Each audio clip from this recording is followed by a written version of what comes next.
Bem-vindos ao The Job Podcast, conversas sem filtro sobre os assuntos do mundo da gestão de pessoas. Talento, retenção, flexibilidade, transparência, trabalho remoto. As empresas focam-se cada vez mais nestes conceitos para descrever as suas políticas de gestão de pessoas. Mas será que passam à ação e transformam todas essas buzzwords em mais-valias reais para os colaboradores? A procura por uma resposta para esta preocupação levou-nos a encontrar a história do André Parente, um marketeer com uma carreira consolidada em grandes empresas como a Lactogal, a Legrand e a Optimus, que subitamente decidiu mudar de vida e dedicar-se a viajar à volta do mundo. O André é blogger, formador, tem 2 livros publicados e vários clientes com quem desenvolve uma consultoria de marketing digital. Vamos conhecer o André e a sua opinião sobre o mundo da gestão de pessoas. Para começarmos já pela parte boa, como é que tu gostas de contar esta história desta parte da tua vida? Mas a história da viagem ou a história da mudança? A história da mudança, de como é que tu chegas a este estilo de vida em que viajar faz muito parte do dia a dia. Não tenho uma forma específica que gosto especificamente de contar, mas normalmente digo que a determinada altura quis fazer um ano sabático para viajar. Como a empresa onde eu trabalhava não via isso com bons olhos, ou portanto não dava anos sabáticos para viajar, simplesmente, vi-me quase obrigado a sair para fazer esse ano sabático para viajar.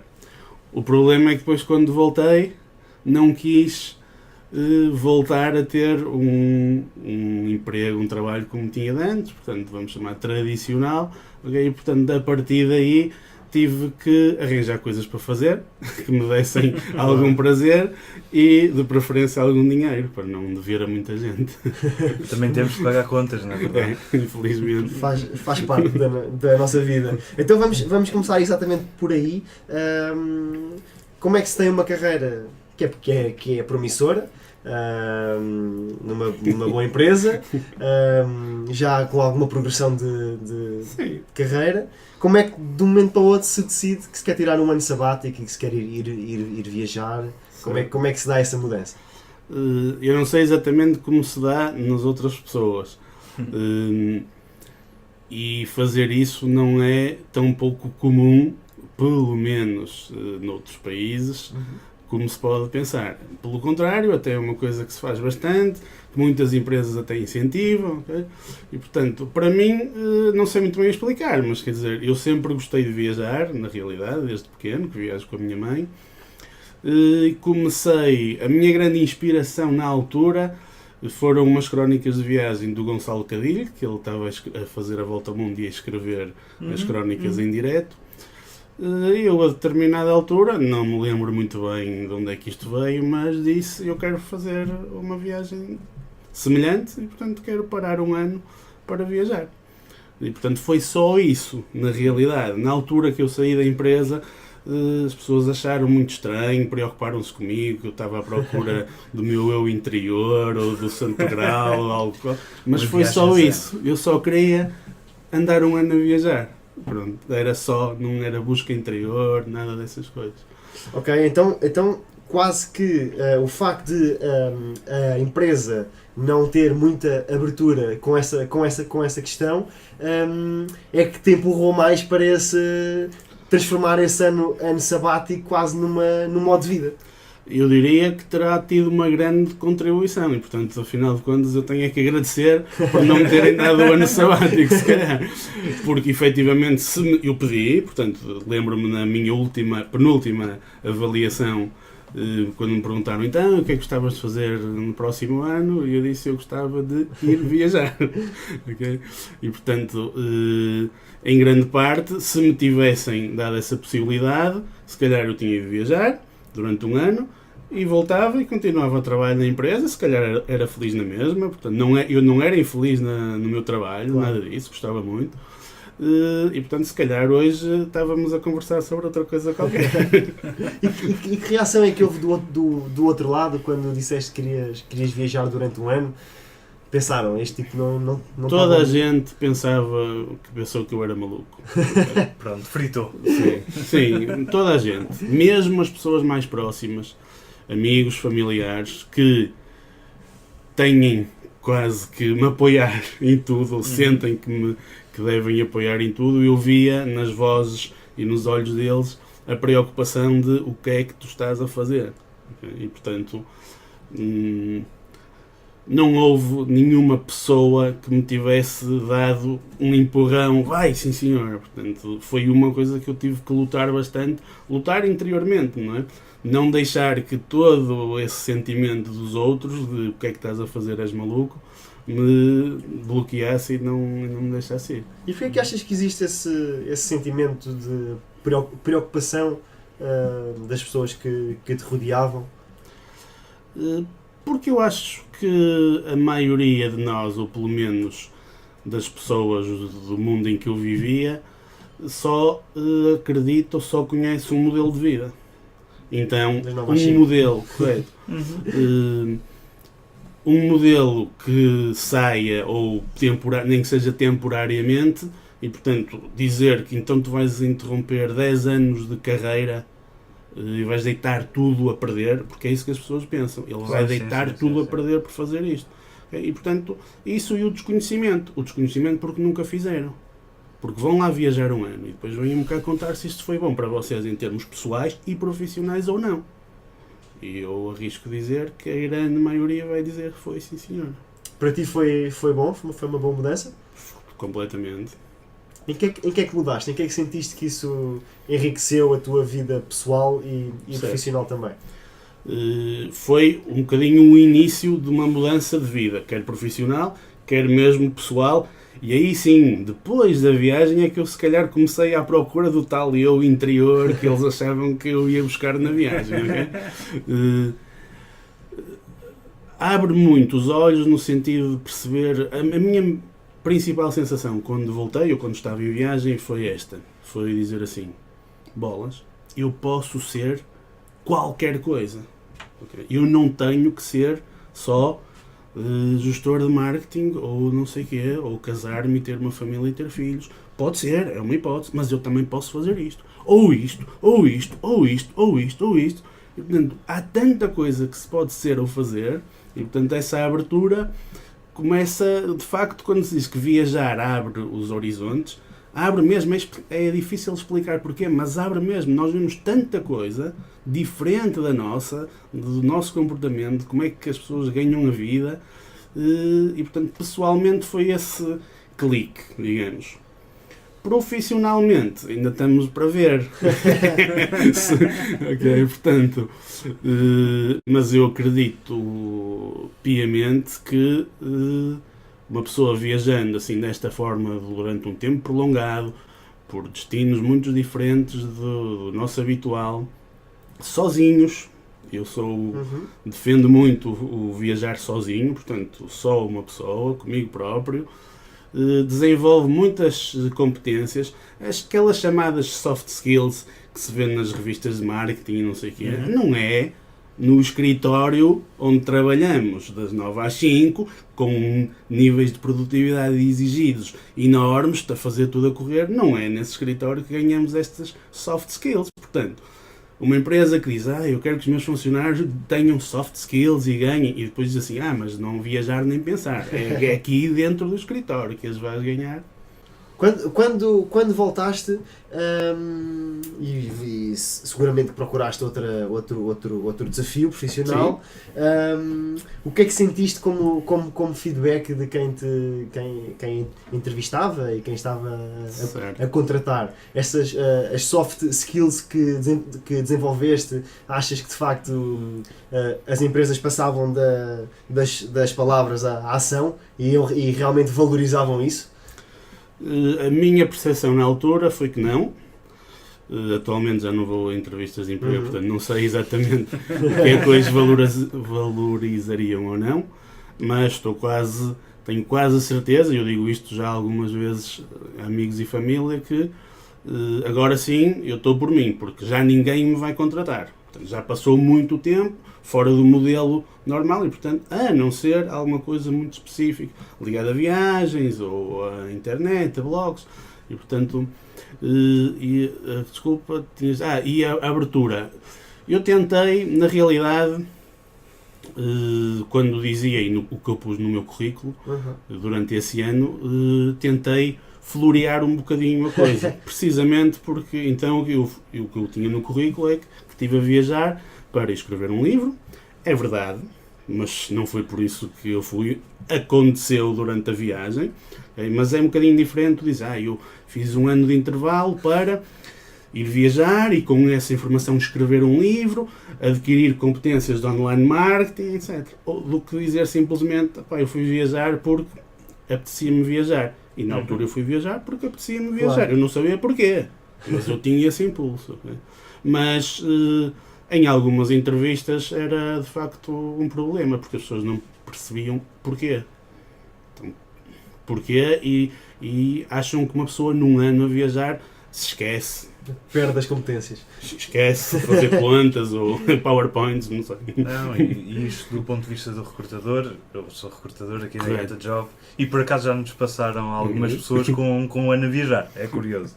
Mas nós não fazemos nenhum tipo de distinção desse género, mas eu acho que o que da parte do cliente podem pensar é ok, esta pessoa se calhar não lidou com a pressão daquele cargo ou o que seja e teve que ir fugir. O que não é verdade. O que não é neste verdade. Caso não é verdade. Mas é esse o medo que muitas das vezes está na cabeça das pessoas que pensam, ok, a pessoa foi tirar um ano. Porque, um pouco como estava a dizer há bocado, a pessoa tem que saber exatamente e o percurso tem que ser linear e ascendente. Claro. Não é? É um bocadinho essa mentalidade fechada que nos acaba por limitar também numa entrevista ou o que seja, porque pode-se estar também a deitar para o lado ou pôr em stand-by candidaturas de pessoas muito mais interessantes por causa de um ano a viajar. Certo. Quem é que não gosta de viajar? Claro. Bem, eu gosto também. É como aquela pergunta que eu em toda a minha carreira, até detesto dizer o nome dessa forma, mas fui obviamente a várias entrevistas de emprego, no início, a meio, no fim, e foram raras as entrevistas de emprego que eu saísse lá a dizer, sim senhora, perguntaram-me de facto coisas porreiras sobre mim, coisas interessantes. E portanto aquelas perguntas standard a maioria são assim. E portanto a pergunta, onde é que se vê daqui a 5 anos, não sei se ainda fazem, mas se ainda quem ainda fizer essa pergunta, felizmente tirem-me daí, porque isso é para uma pergunta que não faz sentido, ainda mais nos dias de hoje. 5 anos é muito tempo, não é? 5 anos é muito tempo. E, quer dizer, e quem também mudou, não é? O bom trabalho, eu acho que um trabalhador não quer pensar no que é que vai fazer daqui a 5 anos, a empresa nem deve estar preocupada com isso, porque ele só fica se estiver feliz, ou só devia ficar se estiver feliz, e portanto eu não posso dizer daqui a 5 anos vai estar feliz connosco, não sei, portanto... Tanta coisa muda. Só pegando no que tens falado, eu estou aqui curioso em relação a um ponto que é, tudo o que tens falado, seja da empresa, dos seus amigos não terem olhado com bons, não é com bons olhos, com alguma estranheza para o que tu fizeste, estamos a falar da nossa realidade, que é a realidade de Portugal. Tu que já viajaste pelo mundo, que já conheceste várias pessoas, vários países, tu notas aqui alguma diferença a nível de mentalidade neste aspecto? Sim. Nota-se nos países nórdicos, Alemanha, Inglaterra mesmo, portanto, aliás, é fácil viajar pelo mundo e vês que pessoas de que nacionalidade é que encontras a fazer isto e perguntas-lhe, mas então o que é que estás a fazer? Um ano sabático. Ou eu, o ano passado, fiquei em casa de um alemão, se não me engano, que estava não me lembro se eram 10, se eram 5, mas vamos dizer 5. 5 anos de licença sem vencimento. Era professor na Alemanha e eu, 5 anos, eu acho que até eram 10. E portanto, mudou-se para o Sri Lanka, montou uma casa, recebe turistas, e eu, mas repete, quantos anos? Ok, até isso então é quase inconcebível, mas sim, nota-se acho eu muita diferença. Eu nunca tive em processo de recrutamento Sim, mas noutros conheceste países. várias pessoas, sim. Mas nota-se até por causa disso. Quem é que encontras a viajar? Okay? E o medo que os portugueses têm de deixar um trabalho para ir viajar, ou para tocar viola, ou para fazer o que lhes apetecer.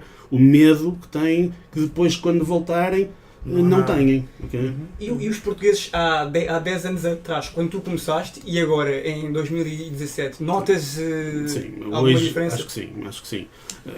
Esta parte mais ligada à preocupação profissional, não sei muito bem, mas muito mais gente a viajar do que há 10 anos atrás, de forma autónoma, independente, isso sim, mas ainda é difícil encontrar portugueses a viajar. Acredito que Isso sim. também somos menos. Portanto. Sim, também. Sim. Mas é curioso também, há uns tempos eu e o João estávamos numa conferência e eu não quero estar errado ou não quero dizer uma imprecisão, mas acho que era um chefe de diretor de recursos humanos da Jerónimo Martins que dizia que era muito importante para eles e valorizavam muito a pessoa ter ido a outros lados, ter experiências como o Erasmus ou experiência internacional ou tudo isso.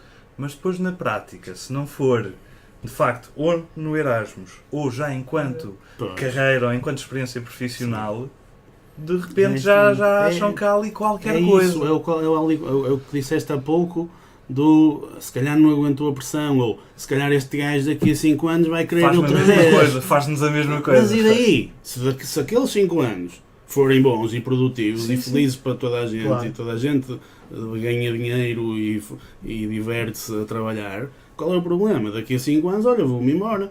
Pronto, vai à tua vida, ou vai e volta, o que for. Mas sim, compreendo.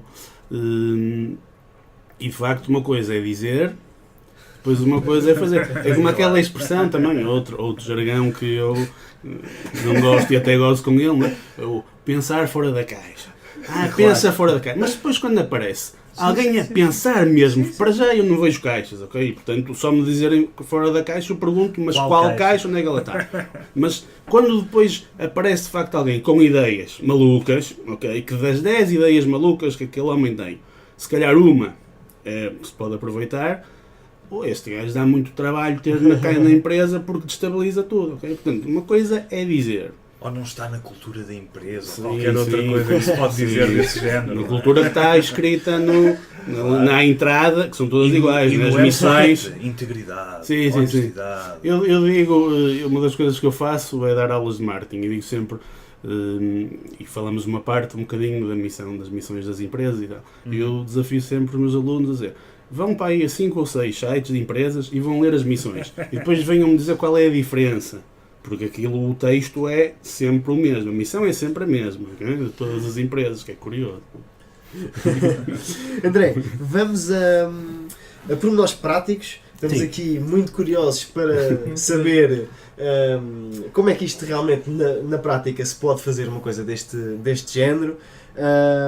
Como é que funciona o trabalho remoto? Portanto, isto tendo em conta que vais viajar, mas que tens uma ocupação e que consegues rentabilizar a tua viagem e pagar as tuas contas, obviamente. Certo. O trabalho remoto só surgiu há poucos anos, na realidade. Portanto, quando eu fiz essa viagem, a minha primeira grande viagem de volta ao mundo, digamos assim, fui só para me divertir. Portanto, o trabalho remoto depois foi uma consequência, não é? Eu quando voltei nada me interessava em termos de trabalho convencional, então fui fazendo algumas coisas por mim. E, portanto, hoje em dia tenho 2 ou 3 atividades remotas e, portanto, que eu posso trabalhar, seja do Porto, onde eu vivo, seja de Lisboa, seja de qualquer sítio que tenha uma cadeira confortável e uma ligação de internet decente, e portanto há muitos trabalhos que se pode fazer. Eu ano passado tive 10 meses fora e tive muito em espaços de coworking e portanto vi muitas realidades de pessoas que fazem coisas a sério, as apps que nós utilizamos no telemóvel, softwares de VPNs e portanto em espaços desses, a viajar pelo mundo. E, portanto, é um trabalho que, na realidade, eu trabalhei 10 anos, não remotamente, E se eu pensar bem, eu diria que 80% do meu trabalho posso fazer remotamente, porque eu basicamente ou em grande parte respondia a e-mails e falava ao telefone. Okay? E se nós pensarmos na maioria dos trabalhos de escritórios, okay? Aliás, há equipas remotas, e ainda há pouco estava a haver um recrutamento para uma empresa que tem uma aplicação de gestão de tarefas, etc. E a equipa deles é toda remota. Okay? E, portanto, nem sequer têm um headquarter onde toda a gente está a trabalhar. Okay? E, portanto, no meu caso, o que é que eu comecei a fazer? O meu blog de viagens, okay? E, portanto, é um projeto meu que eu trabalho para mim próprio e, portanto, tento rentabilizar. Entretanto, tenho outro blog, site de viagens. Comecei a fazer sites para pequenos negócios, okay? Uma empresa como a vossa, um restaurante, um hotel, okay? E, portanto, é um que eu posso fazer remotamente. Falo por Skype ou telefone com os clientes, que basicamente são amigos de amigos e recomendações de amigos, okay? Portanto, é um círculo muito, muito pequeno. Mas isto é a linguagem de velho, mas se soubesse o que sei hoje, tinha estudado programação. Okay? Portanto, é das melhores coisas para trabalhar remotamente. É um programador de apps atualmente, ou de sites, okay? Portanto, é um trabalho que se faz. Sim, tenho vários amigos que trabalham assim e têm uma liberdade de horários. Além de que é um trabalho muito bem pago. E, portanto, sim, também tem muita procura. Sim, e além disso tem a parte remota. Claro. Isso pode-se codar em conjunto com alguém em qualquer lado do mundo. Completamente. E que outro tipo de trabalhos é que se pode fazer dessa forma? Olha, eu lembro-me, na Tailândia havia uma rapariga que era do suporte a cliente da Shopify, que é uma plataforma para a criação de lojas online. Portanto, ela tinha um horário fixo, de facto, mas podia trabalhar de qualquer sítio. Sim. Tenho uma amiga que trabalha assim também para a Apple. Portanto, eu chegava... Trabalha em casa, pronto, faz em as casa, pausas que tem a fazer, claro. etc. Tem um horário em que tem que estar disponível. E pronto, Claro. O resto é objetivos, etc. Reuniões tudo pelo Skype ou algo semelhante e pronto. Reparam, um próprio call center, não é? Grande parte dos call centers até estão deslocalizados da sede da empresa. Agora, pensa, também é muito fácil não só montar um call center na Índia, mas não montar um call center. E, portanto, com aplicações de comunicações, ter os teus operadores onde eles bem quiserem, digamos assim. Sim. Quer dizer, designers. Conheci uma pessoa que dava aulas de inglês online, okay? Portanto, na China, portanto, para chineses, dava aulas de inglês, totalmente online. Há uma série de profissões que se podem fazer.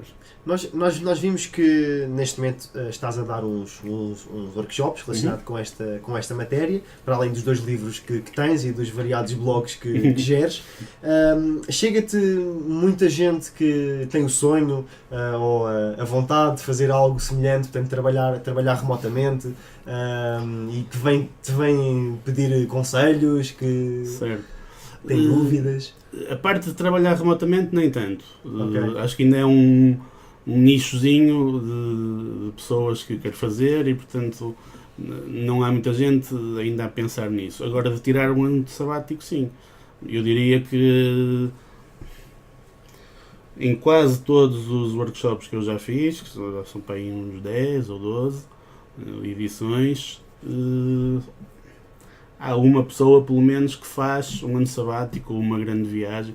Também é muito essa a razão pelo que vêm fazer o workshop, no fundo, para se prepararem e tirarem dali algumas dicas. Ou seja, o que eu vejo é que parece-me que há cada vez mais pessoas a querer fazer isso. Portanto, um ano sabático para viajar. E que estão dispostas a correr esse risco. Porque a maioria delas, percebo eu, tem que sair do emprego que tem atualmente para conseguir fazer isso. Claro. Imaginando que eu quero fazer uma viagem dessas, como é que eu chego ao pé do meu patrão e apresento o meu projeto? E garanto que o emprego continua a ser bom. O garantir já deve ser mais difícil. Eu acho que isso depende mais do teu patrão do que de ti, ok? Porque não há grandes formas para dizer que não, olha, eu gostava de, para o ano, tirar um ano para viajar. Okay? Não, acho que não há assim grandes... Quer dizer, nem... se for preciso justificar muito o porquê, então já estás perdido, porque ele não quer que tu vás na realidade. Okay? Portanto, se ele não perceber o quanto isso pode ser bom, em primeiro lugar para ti, e por consequência para a empresa, okay? Porque eu acredito que isto até sem falar em competências que tu vais desenvolver, as tais soft skills, que depois podes aplicar no trabalho. Se for só por uma questão de felicidade, vamos chamar-lhe assim, já vale. Porque quer dizer, tem ali uma pessoa que está comigo há 10 anos e que de repente diz-me assim, epá, eu para ser um bocadinho mais feliz queria ir 6 mesinhos viajar. E eu, mas o que é que são 6 mesinhos? Portanto, se aquilo se refletir em mais felicidade, para simplificarmos para aquele colaborador, eu não quero ter um colaborador mais feliz. É capaz de produzir mais, talvez. O que é que na altura, quando decidiste fazer essa viagem, o que é que tu vias no mundo empresarial que te chateava ou que te fartava e que te dava aqui aquele bichinho de sentir uma mudança? Certo. Eu quando decidi fazer a viagem nem via muito bem o que é que me chateava. Durante a viagem e depois de fazer é que percebi o que é que me chateava. Porque, como eu te disse há pouco, eu na altura queria porque queria. Eu só queria ir viajar um ano e voltar. Mas depois percebi que é o que me continua. Hoje em dia não sei o que é que me chateia porque dou muito pouco com o mundo empresarial. Tipo, nos últimos 3 meses a coisa mais empresarial que eu tive é esta conversa com vocês. Ir aqui a um edifício com escritórios e tal, vestir um polo em vez de t-shirt e calções. Isso não era preciso.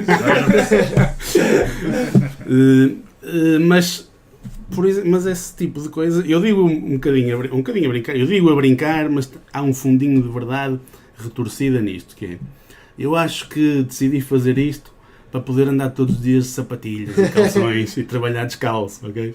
Portanto, transpondo isto para um bocadinho para o que é que me incomodava ou me incomoda ou que eu não gosto muito do mundo empresarial, é esse tipo de coisas, de formalismos, de valorizar coisas que não são reais e, portanto, valorizar a pessoa que anda bem vestido, ou que fala melhor, ou que diz mais vezes sim, tudo bem. É a linguagem, é os jargões da linguagem de marketing e profissional. Okay? Eu tive um professor na faculdade, que é um dos principais gestores internacionais de Portugal, que tinha uma linguagem nas aulas e eu parecia que estava a falar com um amigo. Okay? E a linguagem dele era simples, direta, e, portanto, uma coisa que me incomoda é as linguagens que se falam nos corredores das empresas, o gerúndio. Eu gostaria, eu quereria, é ninguém se atravessar e dizer assim, eu acho que é assim. Okay? É toda a gente se proteger e, portanto, nunca assumir ou raramente assumir a sua posição de forma firme. Okay? Essa é o gerúndio, a utilização do gerúndio. Em princípio.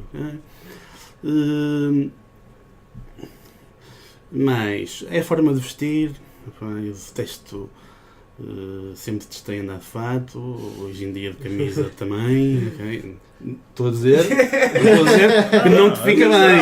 Atenção. Estou a dizer que me incomoda no corpo. Eu nisto assino por baixo. Eu por mim estava de calções e de chinelos, ou de ténis e t-shirt de uma banda qualquer, mas pronto, como recrutador, pelo menos até agora, nesta altura, ainda não podemos fazer claro isso. Que sim. Lá chegaremos. Claro, mas quando eu digo que não gosto, incomoda-me no corpo, pica-me. Um fato, pica-me nas mangas. Portanto, não é confortável trabalhar com aquilo.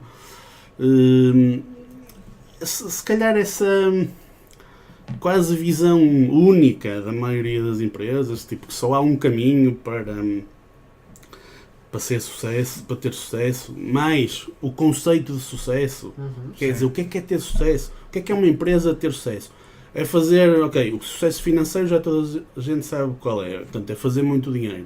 Pronto, ok. E esse conceito incomoda-me como ser humano, ou só esse conceito incomoda-me como ser humano, ok?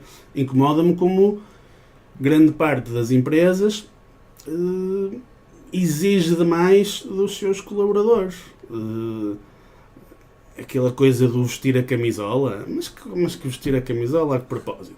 A partir do primeiro dia que chegas aqui, vestes a camisola. Mas desculpa, vamos ver. Porque eu só visto a mim, a tua se tu vestis a minha, ok? Portanto, essa exigência quase de prestar vassalagem à empresa onde trabalhamos, Claro. ou seja, isto tem que ser mais dual. Claro. E como é que é um dia normal na tua vida? Hoje em dia? Normal deve ser a primeira Sim, parte. Um dia eu típico. percebi. Um dia típico. Tem surf ou não? Nos últimos meses não tem surf. Eu também não. Uma das coisas que os meus amigos me gozam é que dizem que eu sou surfista de águas internacionais. Ou seja, eu quando viajo faço surf, quando chego cá desmotivo-me, engordo, não vou ao mar, ok? Portanto, atualmente um dia típico não tem surf, mas deveria ter e isto não é fazer promessas, mas pronto, vai passar a ter. Mas não tenho propriamente um dia típico, ok? Porque além do mais eu tenho diferentes atividades, ok? Portanto, Ok, então voltando um bocadinho atrás, como é que o André Parente ganha dinheiro? Como é que o André Parente vive? O que é que o André Parente faz? sobrevive? Exato. o André Parente ganha dinheiro com, vamos chamar, publicidade, que é a forma mais simples, mas no fundo o que consigo ganhar nos meus blogs, Uhum. a dar formação e a fazer, vamos chamar, mini consultoria de online marketing para pequenos clientes. Isso num mês, se a coisa correr muito mal, peço à minha mãe. Esperemos que não. Não é verdade, não é verdade, quer dizer, é verdade, normalmente é ao contrário, é ela que me pergunta, lá está, porque foi das pessoas que na altura eu disse o que é que ia fazer e me disse que achava muito bem, porque ela própria, no fundo foi ela que meteu o bichinho das viagens. Não, mas eu estava a perceber da preocupação do lado de lá, não é? É muito bem porque a mamãe tem que apoiar o filho, mas a preocupação eu percebi. Mas é possível viver confortavelmente, portanto é possível. Eu acho que tudo é possível e depende da competência, da sorte, do acaso, de tudo, de cada um. Eu tenho uma vida financeira muito controlada. Okay? Eu sou solteiro, não tenho filhos, vivo num T1, okay? Portanto, o que é que isto significa para responder à tua pergunta? Não ganho muito dinheiro, mas também não gasto muito dinheiro. Mas depois há os períodos em que viajas. Que aí as Correto. despesas, acredito que aumentem consideravelmente. Não, diminui. Diminuem? Aí é que está. E eu vou-te explicar porquê. Porque uma coisa que eu faço é alugo a minha casa. Ok. Okay?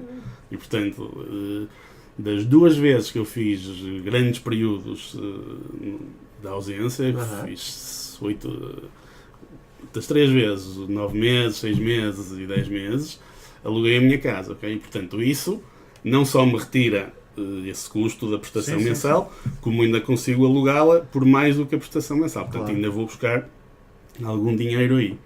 E na realidade, gasto menos dinheiro quando viajo do que quando estou cá. Por esquisito que possa parecer. Mas se pensarmos, Depende é fácil. para onde se vai também, Correto. não é? Se viajares por países com custo de vida baixo, comes muito barato, O alojamento é mais barato. o alojamento é mais barato. E, A portanto, viagem costuma ser cara, mas ok, depois acaba por dilui, equilibrar, exatamente. correto. Mas efetivamente eu cá gasto dinheiro, eu vou jantar fora cá, gasto, não sei, já não vou há muito tempo, mas que é 25 eurinhos gastas, certo? Quer dizer, eu quando estou sozinho no Sri Lanka não vou jantar fora todos os dias, mas não gasto 25 euros, Claro. okay? Gasto 5 para baixo. E, Sim, portanto, tive um amigo não que vou- esteve lá há relativamente pouco tempo, foi o quê? Há 3 meses, no Sri Lanka também. Ele é vegetariano, por isso também acaba por ter algumas coisas também mais baratas. Então ele diz que uma refeição para 2 pessoas e bem servido, 1,5€. sim, vegetariano então ainda, Sim. ainda mais Ainda simples. mais barato fica.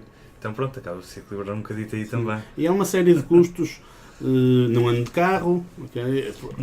Mas é uma coisa, é um fenómeno muito estranho, porque eu quando estou a viajar não tenho transporte próprio, não é? Portanto ando de autocarro, E não sentes falta. E não sinto falta. Quando Mas estou cá, ao contrário. tenho o meu carrinho na garagem à espera. não faz muito sentido, mas é assim, e portanto, gasto gasolina, vou ao cinema, as tentações são muitas, não é? Uma pessoa vai na rua, o geladinho, a revistinha, o não sei o quê, vai, portanto, um euro aqui, 2 euros ali, okay? Portanto, há uma série de gastos que realmente não acrescentam muito à tua qualidade de vida efetiva, que não se tem quando estás neste regime de calções e t-shirt, porque tens ali quase tudo, não é? O solinho na cara e no corpo, água salgada, e portanto quase que não precisas de procurar mais coisas para te satisfazer, digamos assim. E portanto eu gasto menos em viagem do que cá. Que maravilha. E nesses países para onde vais em viagem, quando tens que trabalhar, como é que funciona? Como é que tu te organizas? Portanto, utilizas os coworkings, presumo que seja aí que consigas a ligação à net, mas não existe aquele estereótipo que se tem de estar na praia, na areia, com o pezinho na água, a ver água de coco e no laptop. Não. Isso é um mito urbano. É um mito, portanto... Não, é um mito empresarial. É um mito empresarial. Nem é urbano. Sim. Isso é uma discussão que anda muito nos fóruns dos nómadas digitais, é precisamente essa. Ninguém consegue trabalhar na praia com um computador na praia, computador em cima dos joelhos. Okay? Isso não está a trabalhar, de certeza. Pode estar a responder a 2 ou 3 e-mails ou qualquer coisa. Agora, mas quando vamos a uma conferência, muitas vezes um dos PowerPoints e afins é a imagem, é? Mas é de trabalho facto, remoto, pronto. De facto é um mingoso. Até há imagens, não é, que comparam. Exato. Muitas vezes trabalhas no teu próprio quarto, porque se arranjares um quarto com boa ligação à internet, com uma secretária mais ou menos de jeito, escusas de gastar dinheiro num coworking, ou até não há assim tantos espaços de coworking que há em grandes cidades e pouco mais. E portanto, se tirares a fotografia, estás num quarto super manhoso, enfiado durante 6 horas, quase sem luz natural, de trabalhar. Okay?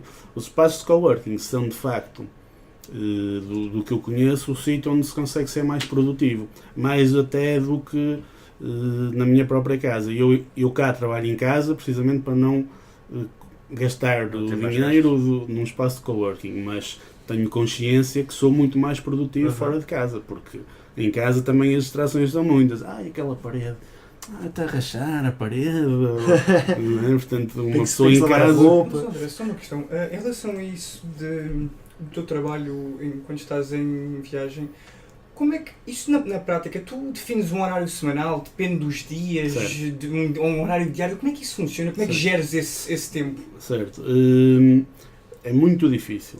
Okay? É muito difícil. Sim, claro que sim. É muito difícil. E como é que geres esse tempo garantido que aproveitas de facto a realidade de estar nesse sítio, não é? Certo. Porque se tu trabalhas 6 horas por dia, acabas por não conseguir aproveitar o local onde estás. Certo, depende.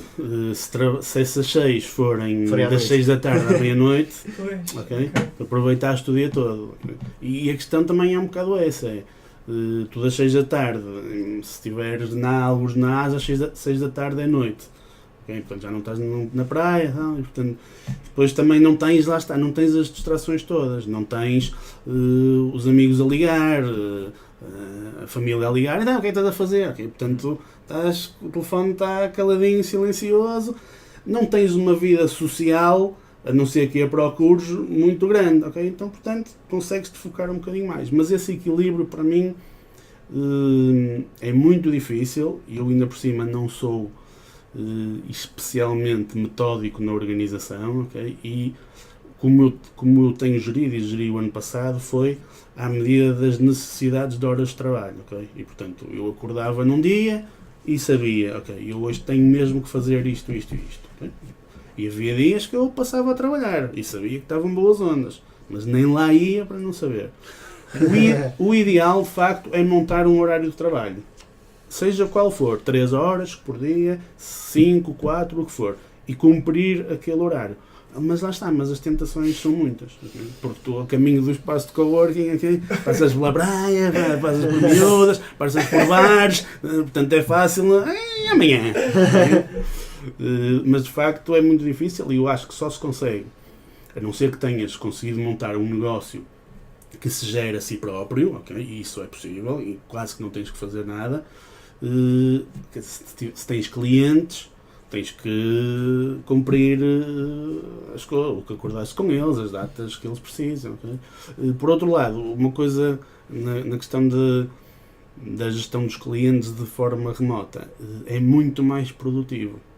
Por pequenos detalhes, tais como se estás a falar via WhatsApp, por exemplo, num sítio onde a internet até nem é grande coisa, tu vais direitinho ao assunto, ok? E pedes ao teu cliente para ir direitinho ao assunto, porque pode falhar na internet. A qualquer momento. Então aquela parte, então André, como estás e tal, tens feito surf, tens não sei o quê, não, ok, não é para agora, porque o que nós precisamos saber é isto, porque a internet pode ir ao ar. E depois os fusos horários diferentes também. No fundo, cheguei à conclusão que as conversas remotas são mais produtivas. Eu há 2 dias meti-me num negócio, vamos lá ver o que aquilo vai dar,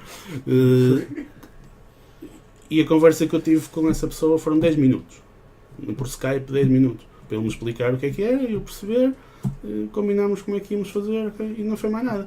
Não conheço, foi-me recomendado por uma pessoa que eu por acaso já conheci pessoalmente, mas só por acaso, porque calhou ele vir ao Porto. Mas de facto, na verdade, não há mais nada para falar com aquele alemão, porque eu não conheço. Se fizer um dia amizade com ele, é porreiro, mas neste momento a única coisa que me interessa é então diz lá como é que isso funciona, é assim, então quanto é que eu tenho que pôr, o que é que eu tenho que fazer, ok, está bem, pronto, amanhã já te digo. Okay? Portanto, straight to the point. Claro. Né? Que é o que não acontece nos corredores das empresas, que é outra coisa que eu sempre fui um antipático, okay? Na minha vida social e na minha vida profissional, porque eu não parava para cumprimentar, para falar com as pessoas no corredor da empresa, okay? E quando estou a falar de um assunto e me dizem, então o Benfica, eu nem gosto de futebol, nem acompanho, porque é que estás a falar do Benfica, quando nós viemos para aqui falar, e depois as reuniões, em vez de durarem 15 minutos, demoram 45, okay? Sim. Claro. André, que ideias, projetos, parcerias é que já surgiram nessas viagens? Existe muito essa partilha entre trabalhadores remotos? Existe muito, e portanto é relativamente fácil e usual, se tu tiveres um skill qualquer e estiveres num espaço de coworking, estão lá no fundo outras pessoas que têm os seus negócios, okay? E podem precisar de um skill como o teu. O primeiro sítio onde eles vão perguntar é ao espaço de coworking. No tradicional papel colado no board, preciso de um especialista em WordPress para isto assim. Contactem-me para este WhatsApp ou qualquer coisa. Okay? Portanto, pode surgir muitos trabalhos dessa forma. E pode surgir os conhecimentos. Okay? Este negócio que eu estava a falar, que foi alguém que me apresentou outra pessoa, eu conheci esse que me apresentou num contexto de trabalho remoto. Não estávamos fisicamente no mesmo sítio, mas trabalhamos um bocadinho online juntos, ok? E a partir daí é usual os nómadas digitais procurarem outros nómadas digitais para trabalhar em conjunto. Claro, compreendo-se. Claro, exatamente. Entre ajudarem-se, não é? Sim. André, para fecharmos aqui a nossa conversa, aconselhas este modo de vida? O que é que tu costumas dizer a quem ouviu falar, acha graça e até gostaria de tentar? O que é que tu dizes a essas pessoas? Não tenham medo, avancem ou planeiem, ponderem e vão com calma? Eu não gosto muito de dar conselhos. Se fossem bons não se dava, não é? Mas nem é muito por causa disso. É porque tenho consciência nesta fase da vida que as pessoas têm um fundo que são todas iguais, e somos todos iguais, aqui na China, no Vietnã, mas depois são muito diferentes. E portanto, o que é como recomendar destinos. Os meus amigos sabem que eu não recomendo destinos e quando me ligam a perguntar o que é que achas de ir para ali, da Nicarágua e tal, achas que eu vou gostar? Não me faças essa pergunta. Se decidires ir para a Nicarágua, pergunta-me depois dicas concretas para isto e para aquilo. Agora, não me peças para recomendar um destino, porque O que eu gosto não é o que tu gostas, pode não ser. E isto cola com esta questão de se me alguém vier dizer, perguntar, é fixe, recomendas? Pá, não sei. Tu é que sabes se o porquê. Cada pessoa tem o seu processo de decisão, cada pessoa saberá, se conseguir ler-se a si próprio, o que é que poderá fazê-la feliz, e eu não me quero responsabilizar por dar uma recomendação, um conselho do que é que as pessoas vão de fazer da vida delas. Claro. André, o que é que falta fazer? Quais é que são os próximos projetos? Fazer falta imensa coisa, mas não vou fazer tudo, não é? Eu não sei, para já não tenho nenhum projeto novo a arrancar, tenho muito que fazer nos meus projetos atuais. Teria trabalho para 3 anos, se quisesse, se fosse um bocadinho mais consistente nos horários de trabalho. Mas também não penso muito nisso, lá está, portanto, não sei, falta fazer o que me aparecer para fazer e eu achar que devo fazê-lo. Muito bem. O André é o autor do blog Tempo de Viajar, que é um blog com grande sucesso. Continuaremos a acompanhar as tuas viagens através deste blog e dos outros projetos que tens. André, muito obrigado por teres vindo e teres estado connosco no The Job Podcast. Foi inspirador perceber ver como se pode realmente organizar a nossa vida de uma outra forma e realmente concretizarmos os nossos sonhos sem que isso seja um bicho de sete cabeças e sem que fiquemos sem sustento, digamos assim. E portanto, André, muito, muito obrigado. Continuaremos a acompanhar os teus projetos e até à próxima. Esta foi a nossa conversa com o grande viajante André Parente, simplesmente inspiradora e uma chamada de atenção para o gap existente entre o que a indústria veicula como boas práticas e a realidade. O meu nome é João Batista, comigo estiveram o recrutador Fausto Nunes e o marketeer Nuno Teixeira, e queremos agradecer-lhe por ter acompanhado este episódio. Se quiser interagir connosco com ideias, críticas e opiniões, pode fazê-lo através das redes sociais, no Facebook, Twitter, LinkedIn e Instagram, utilizando o hashtag TheJobPodcast.